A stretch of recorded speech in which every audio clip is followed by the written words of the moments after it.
kosbare, heilige, onfeilbare, 7-maal gelouterde woord, geliefdes, waarmee ons nie kan karring nie. Hierdie is nie 'n dokument wat ons kan aanpas om onsself, soos wat die Engelsman sê, to suit our preference. Die 7-maal gelouterde woord. Geliefdes, terwyl ek alle ywer aanwend om aan julle oor ons gemeenskaplike saligheid te skrywe, het ek dit noodsaaklik gevoel om julle deur my skrywe te vermaan, om kragtig te stry vir die geloof wat eenmaal aan die heiliges oorgelewer is. Want sekere mense het ingesluip wat lank tevore al opgeskryf is vir hierdie oordeel. Goddelose mense wat die genade van ons God verander in ongebondenheid en die enigste heerser God en ons Here Jesus Christus verloon. Maar ek wil julle daaraan herinner, al weet julle dit nou eenmaal, dat die Here, nadat hy die volk uit Egipte land gered het, daarna die wat ongelowig was, omgebring het. En die engele wat hul eie beginsels nie bewaar het nie, maar hul eie woning verlaat het, het hy vir die oordeel van die groot dag met ewige boeye onder die duisternis bewaar. So Sodom en Gomorra en die stede rondom hulle, wat op dieselfde manier as hierdie mense gehoreer en agter vreemde vlees aangeloop het, as 'n voorbeeld gestel is, terwyl hulle die straf van die ewige vuur ondergaan. Tog besoedel ook hierdie mense net so in hulle dromery die vlees en verag die heerskappy en laster die heerlike wesens. Maar toe Michael die aartsengel met die duiwel in worstelstryd was oor die liggaam van Moses, het hy geen oordeel van lastering durf uitspreek nie, maar het gesê, die Here bestraf jou. Maar hierdie mense belaster alles wat hulle nie ken nie, en alles wat hulle soos die redelose diere op natuurlike wyse verstaan, daardeur gaan hulle te gronde. Wie hulle? Want hulle het die weg van Kain bewandel en omloon hulle self in die verleiding van Biliam gestort en in die verset van Korag omgekom. Hulle skandvlekke in julle liefdesmaaltye, wat sonder vrees saam fees hou en hulle self voer, waterlose wolke, deur winde rondgedrywe, bome in die nasomer, wat sonder vrugte is, 2-maal gestorwe, ontwortel, woeste golwe van die see, wat hulle die skandes woeste golwe van die see, wat hulle eie skandes laat opskuim, dwaalsterre, vir wie die donkerheid van die duisternis vir ewig bewaar word. En Henog, die 7de van Adam af, het ook teen hulle geprofeteer en gesê, kyk, die Here het gekom met sy heilige 10.000-talle om gerig te hou oor almal en al die goddelose mense onder hulle te straf oor al hulle goddelose werke wat hulle goddelooslik gedoen het en oor al die harde woorde wat die goddelose sondaars teen hom gespreek het. Hulle is murmureerders wat oor hul lot kla en volgens hulle begeerlikhede wandel en hulle mond spreek trotse woorde terwyl hulle mense vlei terwille van voordeel. Maar julle geliefdes, moet die woorde onthou wat tevore gespreek is deur die apostels van ons Here Jesus Christus, dat hulle vir julle gesê het, in die laaste tyd sal daar spotters wees, wat volgens hulle eie goddelose begeerlikhede wandel. Dit is hulle wat skeuring maak, sinnelike mense, wat die Gees nie het nie. Maar julle geliefdes, moet julle opbou in julle allerheiligste geloof en in die Heilige Gees bid, en julle self in die liefde van God bewaar, terwyl julle die barmhartigheid van ons Here Jesus Christus tot die ewige lewe verwag. En aan sommige wat twyfel, moet julle barmhartigheid bewys, maar ander moet julle met vrees red, deur hulle uit die vuur te ruk, en ook die kleed moet julle haat, wat deur sonde bevlek is. Aan hom nou wat magtig is, om julle van struikeling te bewaar, en julle sonder gebrek voor sy heerlikheid te stel met gejuig, Aan die alleenwyse God, ons verlosser, kom toe heerlikheid en majesteit, krag en mag, nou en tot in alle ewigheid.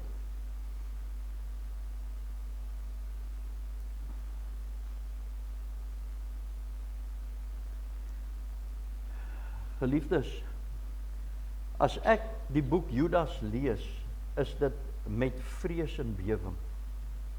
As ek dink wat hier geskryf is, die terminologie, die woordkeuses van die Heilige Gees deur die pen van Judas, dan sien ons dat wanneer dit gaan oor dwaalleer en dwaalleraars, ons praat in die postmoderne tyd van liberale teoloë, dan is dit nie 'n ligtelike saak nie, en ek dink u sal saam met my stem, as ons nou dink aan wat ons nou net gelees het.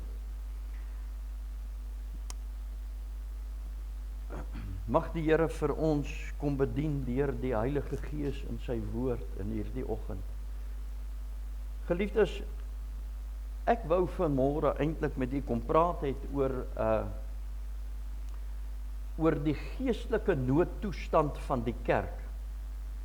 Maar toe ek Judas nou lees, toe is dit so wat met my gebeur het, so eie aan wat met my hierdie week gebeur het, is Judas sê, geliefdes, terwyl ek alle ywer aanwend om aan julle oor ons gemeenskaplike saligheid te skrywe, het ek die noodsaaklikheid gevoel om julle deur my skrywe te vermaan om kragtig te stry vir die geloof wat eenmaal aan die heiliges oorgelewer is. En dit is, ek het hierdie week geworstel. Ek wou, en ek het eintlik vir Dominee Herman gesê, dis waaroor ek gaan praat, die geestelike noodtoestand van die kerk.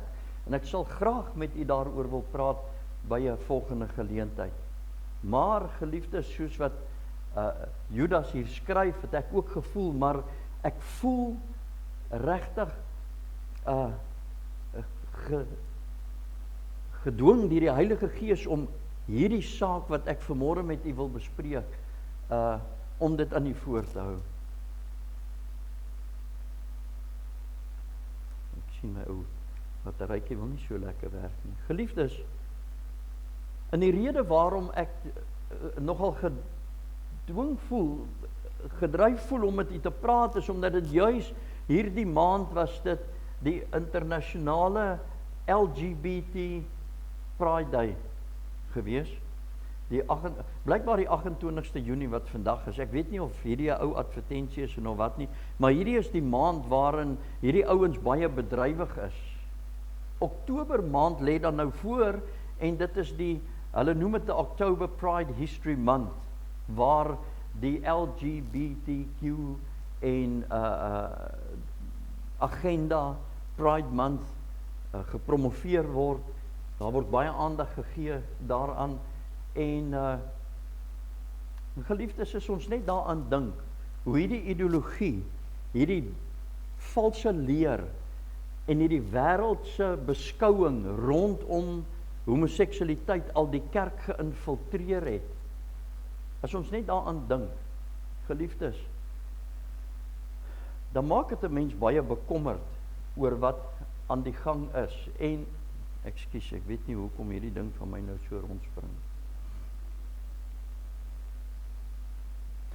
Nou geliefdes, ek wil met die liefde van die Here, met sagmoedigheid, soveel as wat ek kan, wil ek hierdie saak aanraak. En ek weet, hier sit 10 teen 1 van u wat familie het, wat dalk homoseksueel is, of lesbien, of in 'n huwelik selfs is. En hierdie is 'n baie sensitiewe onderwerp. En mense neem baie aanstoot as 'n mens oor hierdie goed reguit praat. Maar ons moet gaan kyk wat sê die skrif. En ek wil hê u moet een ding mooi besef, en dit is dat ek kom nie vanuit 'n hoek van oordeel,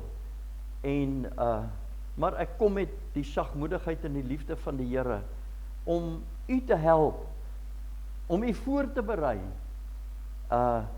sodat u in die werksplek daar buite, wanneer u te doen het met hierdie gevalle en met hierdie dwaling, dat u toegerus sal wees om die persoon met wie u praat, wat dit nodig het om hulle te kan bedien met die woord. Hierdie is 'n landmyn. Hierdie is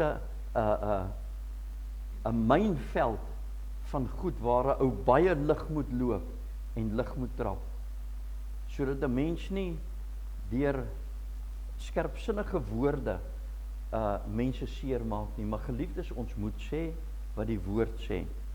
Kom ons kyk. Hoekom soveel klem lê juis op die sonde van homoseksualisme? Want u weet, geliefdes, daar word baie gesê, maar hoekom praat julle nie so baie oor enige ander sonde soos egbreek, of hoerery, of diefstal, of dronkenskap nie? Wel, geliefdes, vir hierdie rede, omdat diefstal, dronkenskap, hoereerdery, egbreek, noem enige ander sonde, nie geregverdig word nie. Almal besef 'n sonde en almal besef ons moet ons bekeer.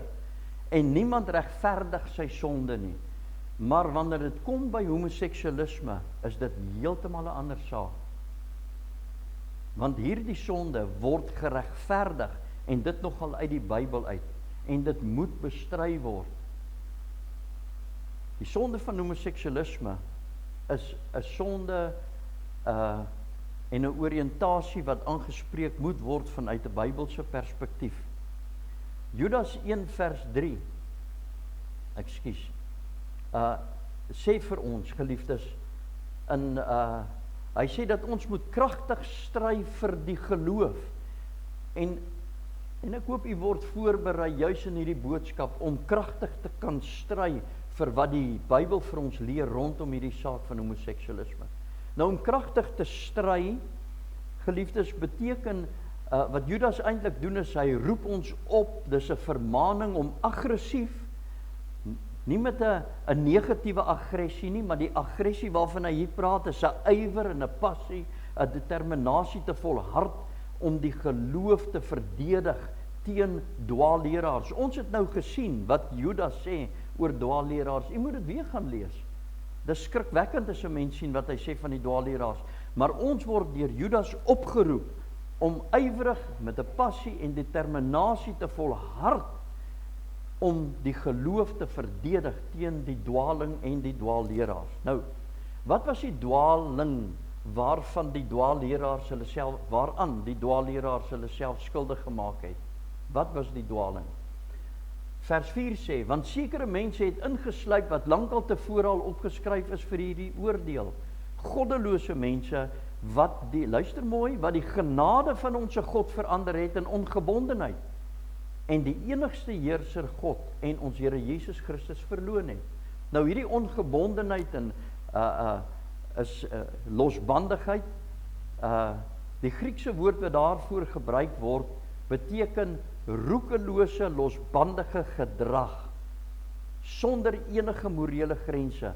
So, hierdie dwaalleraars het die genade van God verander in ongebondenheid. Met ander woorde, hulle die genade op so 'n manier bedien, dat dit mense aangehits het, geliefdes, om losbandig te lewe, want sy genade is ons genoeg, ons word ons vergewe, ons kan ons nou maar sondig, sonder enige morele grense. Kortom, Judas het bedoel, dat hierdie mense God se vrye vergifnis as 'n lisensie gebruik het, om doelbewus te sondig. Dit is wat hierdie, en is dit nie wat ons vandag sien, in die kerk, waar homoseksualisme omhels word nie, ons gaan net nou kyk daarna. Nou geliefdes, binne in ons postmoderne konteks, en in die lig van homoseksualisme, wil Judas ons oproep, om ons te beywer met 'n passie, en om gedetermineerd te wees, om die geloof te verdedig, en die leer rondom God se sedewette aan die wêreld te kan oordra. Dit is wat die Here van ons verwag, en dit is waartoe Judas ons oproep. Ons word opgeroep om die waarheid te verdedig deur die dwaling te weerlê. Nou geliefdes, ek weet nie hoeveel van u het al van die geleentheid gebruik gemaak, wanneer u dalk op u selfoon 'n boodskap gekry het rondom homoseksualisme of rondom die LGBTQ plus 2, wanneer u so iets sien, hoeveel van u het gereageer op dit? Hoeveel van u het dit as 'n geleentheid gesien om nou hier te bedien, om die waarheid van die woord te laat spreek? En of u sommer net verbygeskraal het?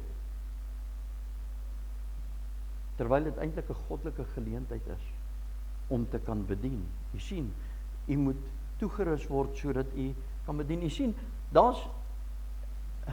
weet jy wat is die hartseer? As ons na hierdie prent kyk, dan sien ons, daar's twee groepe mense. Die een groep wat binne in die spel is, die ander groep wat net as toeskouers kyk hoe die spel gespeel word. Geliefdes, God het ons nie geroep net as toeskouers om te kyk hoe die spel gespeel word nie. Ons is geroep om te, soos die Engelsman sê, to engage in the battle, om betrokke te wees in die spel. In hierdie spel van om die geloof te verdedig. Ek wil na Efesiërs 5 vers 1 en ek gaan nou nie alles daar lees nie. Kom ons gaan na Efesiërs 5 vers 15 toe. Luister wat sê Paulus.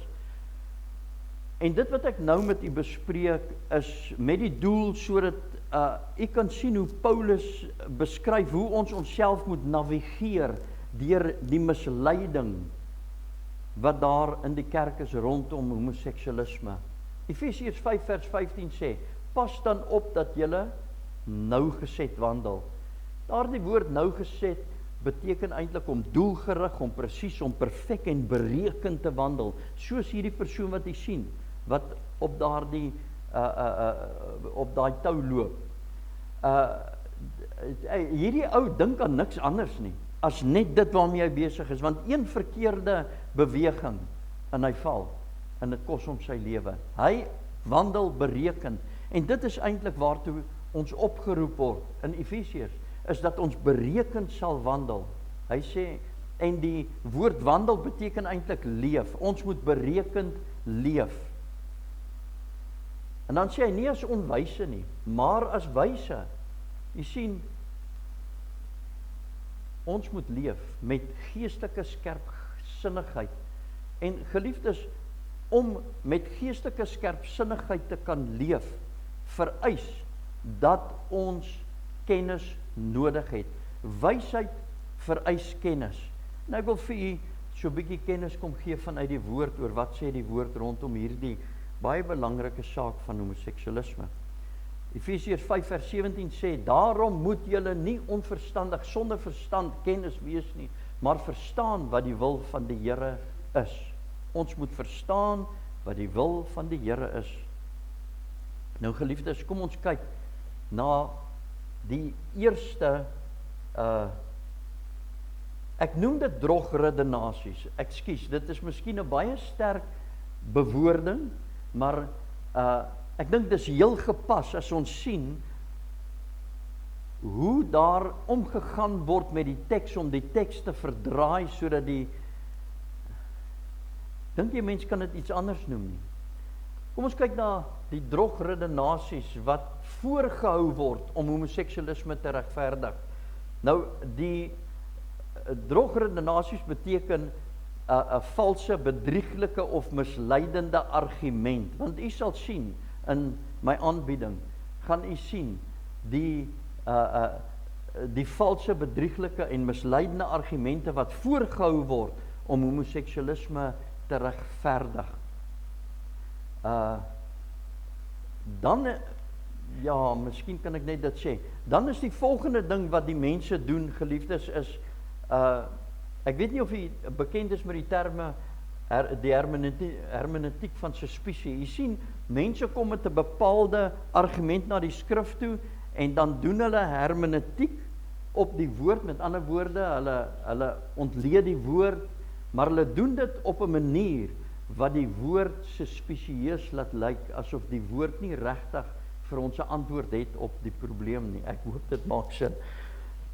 Nou, die hermeneutiek van suspisie is 'n kritiese leesmetode wat die teks nie bloot op sigwaarde aanvaar nie. Hoor nou mooi.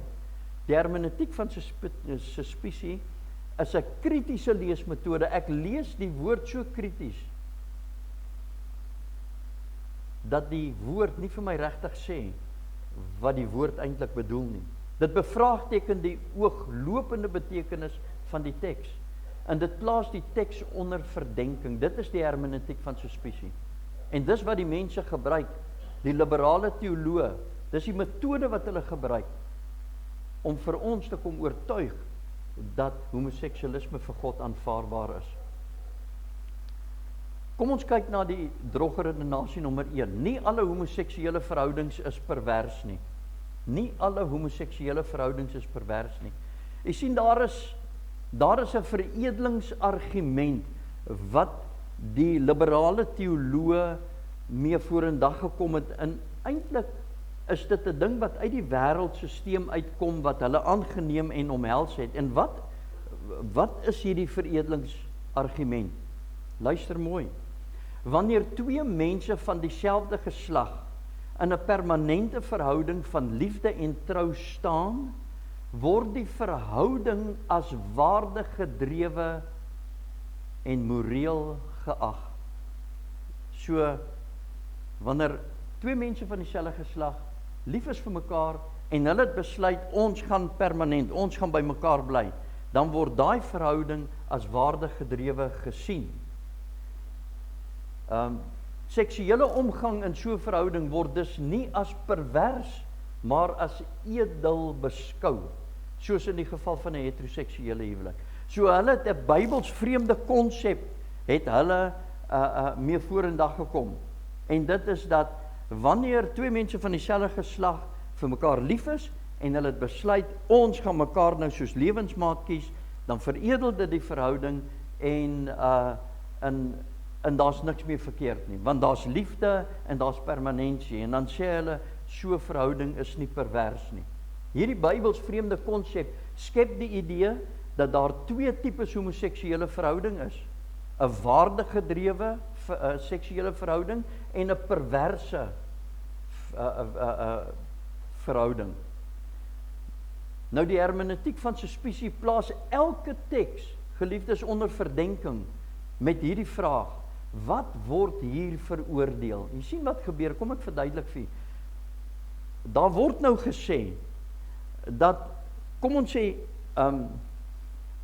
Klaas en Koos is nou in 'n verhouding. Hulle is lief vir mekaar en hulle het besluit, ons gaan nie net vat en los nie, ons vat en sit. So ons is in 'n permanente verhouding. So daar word nou gesê dat hulle verhouding is nou edel en is waardegedrewe. En nou vat hulle daardie verhouding en gaan hulle nou na die skrif toe. En dan vra hulle hierdie vraag in al die tekste: wat word in hierdie teks veroordeel? Is dit 'n verhouding van liefde en trou, of is dit 'n perverse verhouding? Terwyl daar eintlik nie so iets is soos 'n verhouding van liefde en trou. Dit is 'n konsep, 'n Bybels vreemde konsep wat geskep is. Drogredenasie nommer 2. Die Bybel veroordeel 'n perverse vorm van homoseksualisme, nie 'n waardegedrewe homoseksualisme nie. Dit is wat hulle sê. Luister mooi, die Bybel veroordeel 'n perverse vorm van homoseksualisme, nie 'n waardegedrewe homoseksualisme nie. Met ander woorde, die Bybel veroordeel homoseksuele mans wat op 'n one night stand of mekaar vat en los, maar nie mense wat in 'n permanente verhouding is nie. Wat sê die Bybel? Kom ons weer lê dit in Romeine 1 vers 24.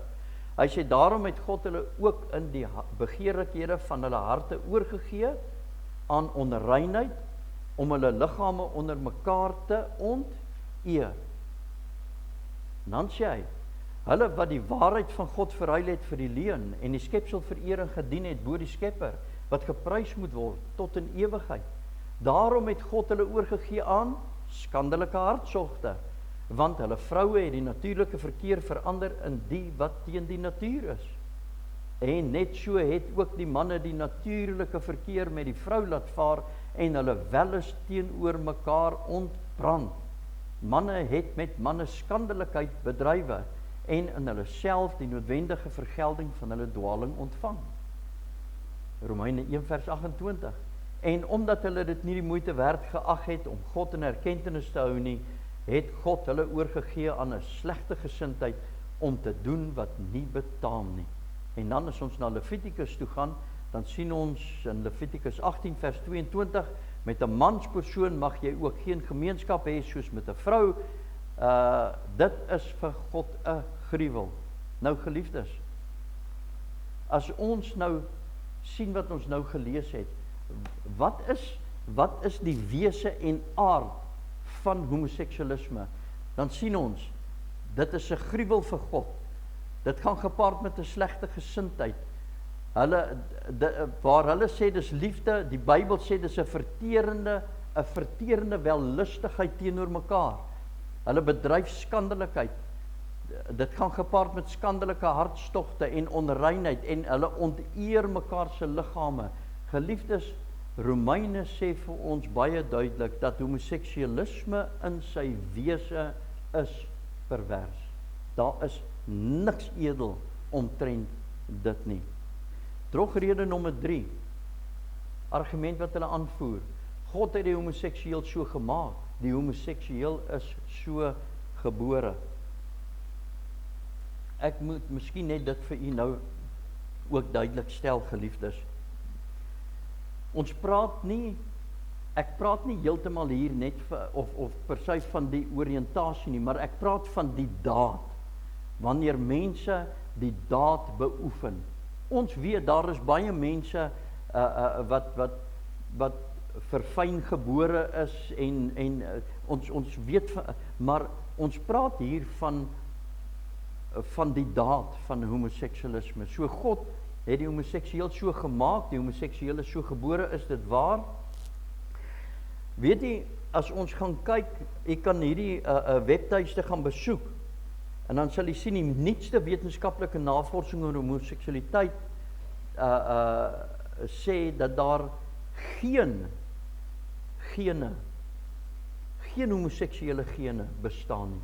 Daar is ten diepste navorsing gedoen. Jy kan dit maar gaan opsoek.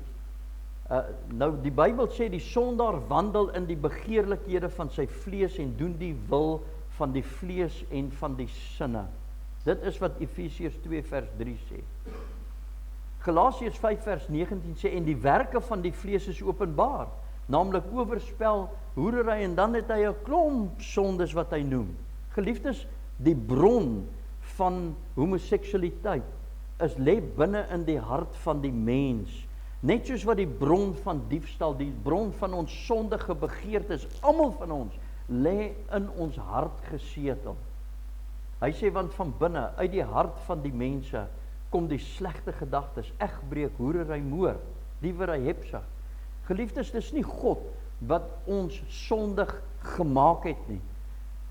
Ons het sondaars geword as gevolg van Adam se val.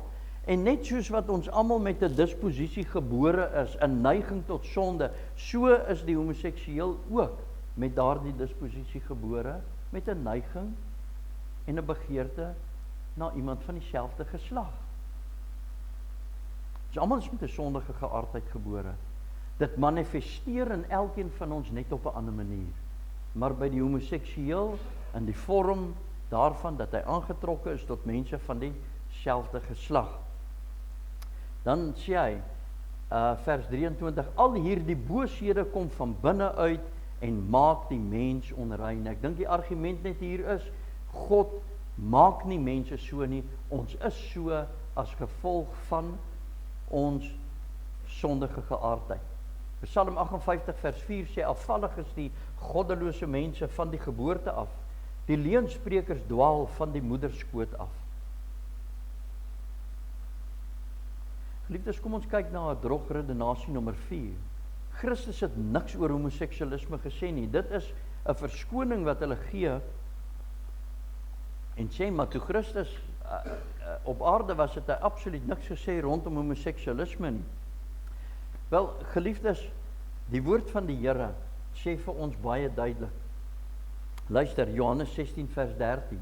Maar wanneer hy gekom het, die Heilige Gees van die waarheid, sal hy julle in die hele waarheid lei, want hy sal nie uit homself spreek nie, maar alles wat hy hoor, sal hy spreek en die toekomstige dinge aan julle verkondig. Hy sal my verheerlik, omdat hy dit sal neem uit wat aan my behoort en aan julle verkondig. Nou geliefdes, net voor dit, toe die Here Jesus vir sy disippels gesê, ek het nog so baie om vir julle te sê, maar julle kan dit nie nou vat nie. Maar ek gaan die Heilige Gees stuur.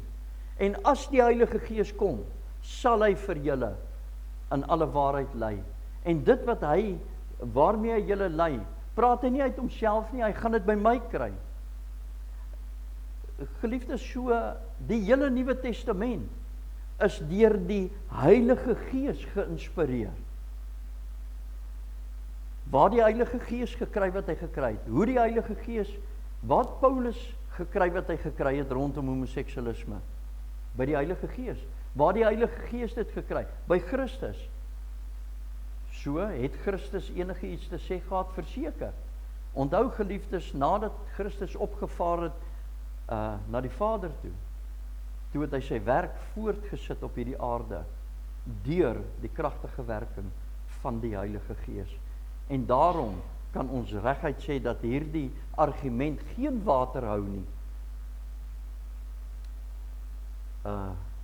Die Bybel sê dan verder vir ons, die hele skrif is deur God ingegee en is nuttig tot lering, tot weerlegging, tot teregwysing, tot onderwysing in die geregtigheid. Geliefdes, baie mense maak 'n groot, soos die Engelsman sê, vas van die rooi letters en sê, die rooi letters is waar Christus self persoonlik gepraat het toe hy op aarde was, en dit dra meer gewig en krag as enige ander geskryf in die Nuwe Testament. Dis bloot nie waar nie, want die Bybel sê, die hele skrif is deur God ingegee. Hier binne sy konteks het hy verwys na die Ou Testament, maar ons weet dat hierdie hele skrif het nou betrekking vir ons op die totale Bybel. Dis deur God ingegee en alles, elke plek waar homoseksualisme aangespreek word in die Nuwe Testament is wat God gesê het. Kom ons kyk na drogredenasie nommer 5. Sodom en Gomorra is geoordeel as gevolg van 'n poging tot bendeverkrachting. Geliefdes, dis bloot nie waar nie. Want as ons gaan kyk na Genesis 18 vers 20 tot 21, dan sien ons dat die engele by Abraham besoek afgelê het. Jy moet nou mooi hoor. Hulle het besoek afgelê by Abraham en hulle het vir Abraham ingelig en vir hom gesê, hulle is op pad Sodom en Gomorra toe om te gaan kyk wat daar aangaan en dat Sodom en Gomorra geoordeel gaan word. En dit is toe die engele by Sodom aankom, toe wou die mense mos vir Lot gevra, maar ons wil hierdie engele hê, ons wil hulle beken. Ons wil seksuele gemeenskap met hulle hê. En nou sê die gay gemeenskap dat Sodom en Gomorra geoordeel was as gevolg van 'n poging tot bendeverkrachting. Terwyl God alreeds, onthou die engele toe hulle by Abraham was, het hulle alreeds vir Abraham gesê, ons is op pad om 'n oordeel te gaan voltrek wat God alreeds besluit het. So dit is nie waar dat geliefdes, ek moet afsluit, my tyd hardloop uit. Kom ons kyk na hierdie laaste een, dink ek. Daar word gesê dat die sonde van homoseksualiteit, of waar daar ook al gepraat word in Romeine en in Timoteus oor homoseksualiteit, dat Paulus eintlik pederastie daar aanspreek. Nou wat is pederastie? Geliefdes, dit was 'n sosiaal aanvaarbare praktyk waarin 'n ouer man, 'n welgestelde man, 'n romantiese en seksuele verhouding met 'n adolessente seun gehad het. Dit was pederastie.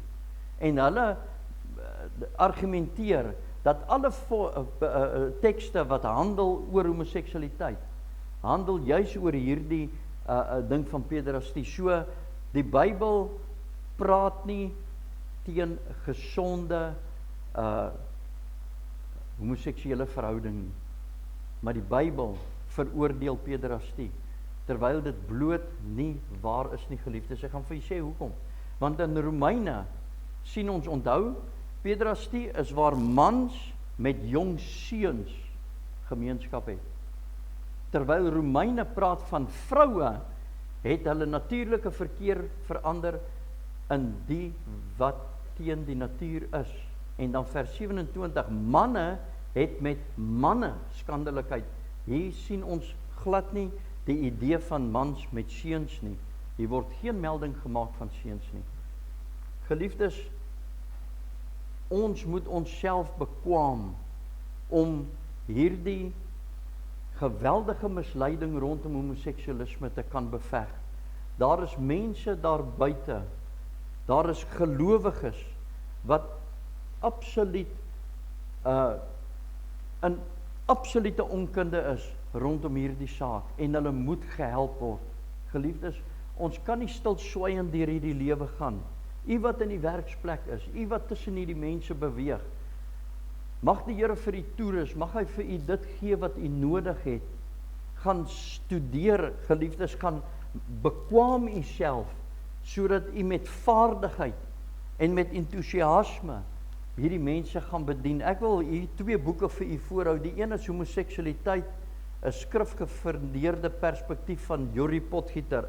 Dit is 'n fantastiese boek wat hy geskryf het rondom hierdie saak. En dan is daar hierdie boek Homoseksualiteit in perspektief, hoop en heling uit die Bybel, Yuri Potgieter en Fanny van Huisteen. Dit is 'n fantastiese boek. Ek wil vir u aanraai om hierdie boeke te kry en u self te bekwam, sodat u met bekwaamheid mense kan gaan bedien daar buite wat in verwarring is rondom hierdie goed. Daar is verlossing, geliefdes, soos wat daar verlossing vir elke ander sonde is daar verlossing vir hierdie mense. Ons skryf hulle nie af nie, ons het hulle lief, ons veroordeel hulle nie, want dit is 'n geweldige binding om in te wees. Maar geliefdes, die argumente wat aangevoer word, is duidelik so onbybels en soos wat ek gesê het, dis niks anders as drogredes. En geliefdes, dit gaan alles oor een ding, en dit is die homoseksueel verstaan nie regtig wat die woord sê nie, en hulle moet gehelp word. Kom ons bid saam.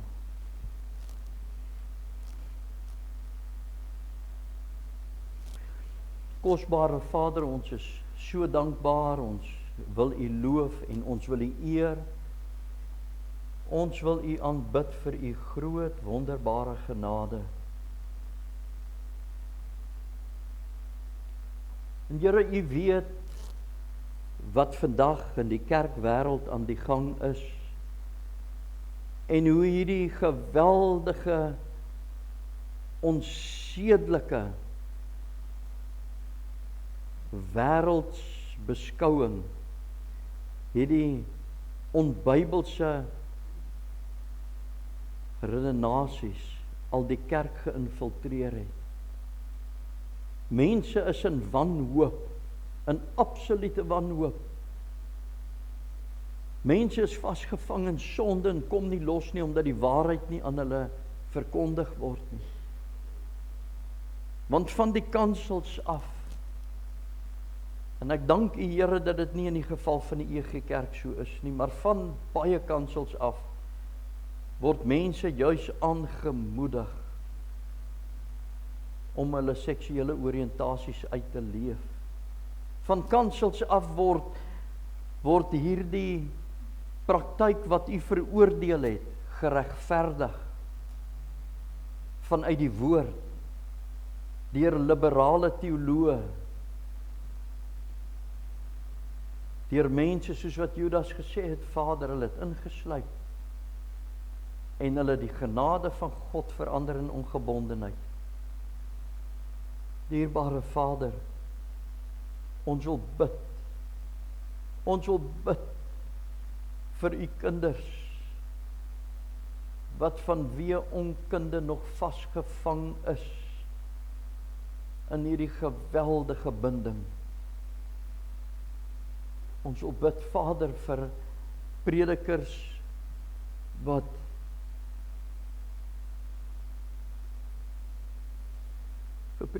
wat hierdie leefstyl omhels. Ons wil bid vir gemeentes en kerke, hoofstroomkerke, wat eens op 'n tyd nog in die waarheid gewandel het, maar wat hulle rug op die waarheid gedraai het. En ons wil bid, Here, dat U hulle weer bekeringsgenade sal skenk en dat hulle sal terugkeer na die waarheid. Ons dink aan gemeentes wat geskeur het, kerke wat geskeur het as gevolg van hierdie misleiding. Die groot ongelooflike skade wat aangerig is. Ons bid vandag, Vader, asseblief, dat U sal ingryp en dat U genade sal skenk, dat ons nugter sal bly en dat ons, soos wat Judas ons opgeroep het, dat ons sal beywer om met 'n passie te stry vir die geloof daar waar ons in die werksplek beweeg. Dat ons nie soos geheime agente sal beweeg en sien hoe ongeregtigheid voor ons oë afspeel en ons loop stil swaiend elke aand terug na ons huis toe sonder dat ons die geleentheid gegryp het en aangegryp het om die waarheid met die wêreld te deel. Kom help U vir ons asseblief. Vergewe ons, Here, asseblief, waar dat ons net soos toeskouers op die paviljoen sit en toe kyk hoe 'n wedstryd van ongeregtigheid voor ons afspeel. Help ons, Vader, en plaas U die begeerte in ons en maak ons bekwaam, rus ons toe, sodat ons sal toetree tot hierdie geveg, sal toetree tot hierdie wedstryd. Gebruik ons, Here, asseblief. En ons sê vir U baie, baie dankie daarvoor. Dit bid ek in die kosbare en die wonderlike heilige naam van die Here Jesus Christus. Amen.